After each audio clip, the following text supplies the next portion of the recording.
Hey, you know, if you play really optimally, most of these maps are actually pretty fun. Who would have thought, right? That if you play the game good, the game becomes a little more fun too, right? That's crazy because I used to not use flyers on this map because I was like, oh man, like the ballistas, they zone me out, and like I'm gonna lose my flyers if I use flyers here, so I got to go through the forest and like take forever to get there. And I think that's honestly what they were probably going for. But like as I said in the previous part, it's really hard not to kill the boss this early. You know, like because technically I could have.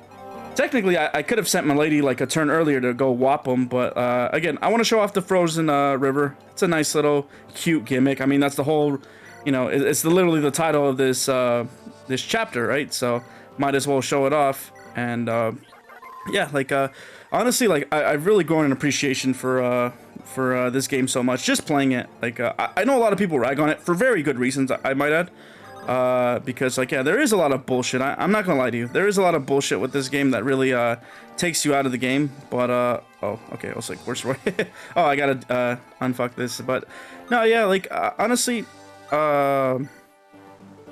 this game is just so fun, right? Like, I know I'm usually using, like, I'm not gonna lie. You do use the same core units, after a while, right? But you can also honestly experiment with that a little bit as well, because you don't always have to use the same characters, right? Like, for example, like in this playthrough alone, like I'm gonna use Hugh and I'm gonna use Geese. I've never used Geese before, and I've never really used Dorothy before either. I really never used Saul because I either used Ellen or I used the best healer in the game, Clarine, and yeah, just I don't know, like it really gives you an appreciation for the design of Binding Blade, where you can use a different array of cast, right? Even in hard mode. But honestly, yeah, going back to like the staples, right? Like Milady, Percival, Rucker. Who else is really good? I guess Alan and Lance. They're pretty up there as well. Gonzalez, I would say he's not really a staple, but he's definitely fun to use. Like he's very RNG proof. I mean, not really, like, but yeah, he kind of is because he starts off with insane bases at a low level, especially if you go the A route. So, and yeah, like just there's a lot of good characters in this game, but you can also use it's like almost every unit is viable to use in this game if you just know how to use them. And don't get me wrong, if they do get in if there's a unit that's super niche and they get RNG screwed, like I mean, it is what it is, right? You gotta bench them, you know, like but that's that's kind of the interesting thing about this this game is that you never know what you're gonna get, you know. Sometimes units that are pretty terrible might surprise you on one run through, and like, you know, that's part of the charm of Fire Emblem, that it always keeps the gameplay very fresh, right? It's always nice that the games can kind of you know, you play the game and then you get a new experience in every turn. Now I get it, like some people play the game super optimally and like they'll never, you know, like they'll always pick the same characters and run it the same way, but like that's boring, you know. Like you might as well test your skills and see how far you can get. So I don't know. I feel like this game is really good for like replay value, especially during an Iron Man, right? Like if you play a real Iron Man, like it's really fun. This game is, and its absurdities at times is a bit fun. But yeah, then again, like the early game is a little bit bullshit, you know, and sometimes these hit rates aren't the best, as I'm demonstrating now. Like hopefully Milady hits this. She over here missing an 82, like at the worst possible time.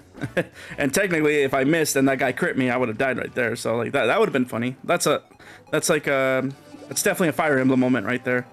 And well, I just got to turtle a little bit more, but I might as well move people in position to go start killing this guy. Yeah, like no sense in not doing that.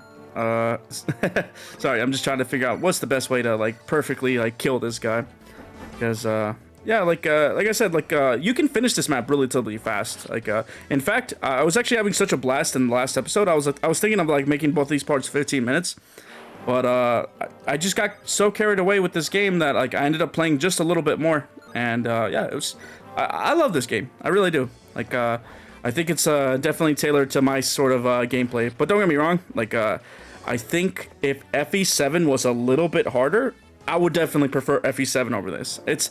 for me, it's the difficulty. Like, I feel like it's really hard to get like the good balance between difficulty and just like, oh, I didn't move C's. Oh, yeah, I did. It's really hard to balance difficulty in this game, honestly, or just in Fire Emblem, right? Because like there's so many different like factors that you might not even be calculating for that just kind of like might take you out of the experience. And should have danced for, or I shouldn't have danced for Zeus just yet, but it's okay, it's all good. Hopefully Zeus is not in range of anything. And I gotta visit that village. Might as well get it with Saul, maybe? Question mark. Okay, let's watch for the frozen lake now. This is what we've all been waiting for, or I'm sorry, the floods, I should say. And it's kind of funny, like I don't know, like these scenarios, right? Like where they basically I feel like it's a little convoluted, like where you know, I guess technically Lime is helping us, but you know, it's just like like it doesn't really feel like help because I've already bypassed this, and even like through the frozen river, and actually like even with the like lake freezing over right now, like those bandits are still going for that village, so it's like you're not like, this helps, but like it not really, you know, like so I think maybe if the forests were a little less thick, or maybe no, this would have had to happen a lot sooner for this to be like viable, because like now like yeah, like even then, like there's still forests. Like look at this. Like there's still forest in the way, right? There's still plenty of forest, and of course, it freezes on enemy turn because screw you, you know. Like like why would it? Why would the game give you the advantage, right? Like and on top of that, it spawned ambush spawns as well. So it's like great. Like I hate it, and oh, I forgot to attack with Garrett, but I don't care. Garrett's gonna. Oh, thanks for critting when it doesn't matter, like always. So, but yeah, what a weird, like, it's just weird that they gave that guy a horse slayer, but I guess it makes sense because technically you can like cross the lake, right? You would think you would send one of your mountain units, but again, that's so stupid. Like this chapter is so Binding Blade. It really is. It's like it's a good concept, but like not so great on the execution. Like I'm just gonna be honest. Like it's not an enjoyable gimmick. Like I don't really care for the gimmick either. And crazy that it goes for Saul, like considering Saul has like a shitload of resistance, but whatever. You know, let him do his thing. And then Percival, like I think he should kill here. Yeah, he should kill if he crits and gets a hit, but like of course he doesn't. And okay, nice. He did get a crit right there. So it's crazy that this guy can take a crit from Percival, honestly. Like I don't know how I feel about that, but Thea, please just kill this man. Okay. That's really garbo on the accuracy, but whatever. Like just another turn, and it's not like well, I can move Elfin in range 2 to dance, so that way I can seize next turn with Roy. So not too bad. And then on top of that, it makes the video a little bit like decently length too. So give you guys a little bit more Fire Emblem experience. And honestly, I would be grinding a little bit more, but. I think what I'm going to do is I'm probably going to grind off screen just to kind of make the chapters feel a little bit more, or the parts a little bit smaller, right? It's like, I'm not going to insult your attention and your intelligence and be like, oh, you have to watch me grind and stuff, right? But, you know, I can skip over that because even though it is part of the gameplay, like, I feel like it is kind of boring to watch, right? Like, that's just me. Like, but then again, I pretty much, I feel like I have a lot of patience and like a lot of, I don't know, like I'm very easy to please, so like I can sit here and like watch something forever. So hey, like it is what it is. Like this guy doesn't reach him, right? Okay, and that way I can dance for him, and you know what, I'll just put fear in the way too, just to kind of like help out. And okay, that should be good.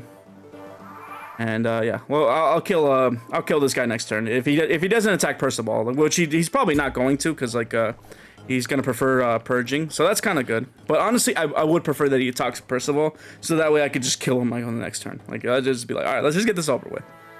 I hate when they don't do that.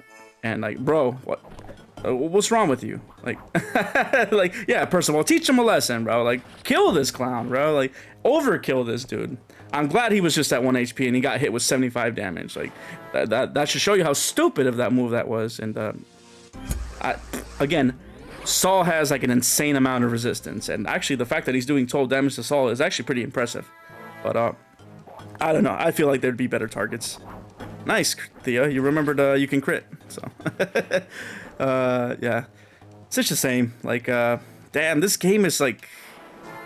Okay, so I feel like I do want to base my game kind of off Binding Blade, but better, obviously. Like, and I don't mean to shit on Binding Blade so much. Like, I don't mean to be too negative, because obviously this game, if you really think about it, most games that get started, like, they really don't know what they're doing, even if they have a pre-established formula, right? They're over here thinking, like, on paper, right? It's like, oh, hey, like, we can give them a bunch of niche units, like, just give them a bunch of units so that they can use. Like, this game kind of reminds me a little bit of FE1 in that regard, right? Where you get thrown a bunch of units, and then, like, it's up to you, like, on how to use them, right? Like, some of them have their niches, but it's like, if they get RNG screwed, then, like, their niches, like, what niches, right?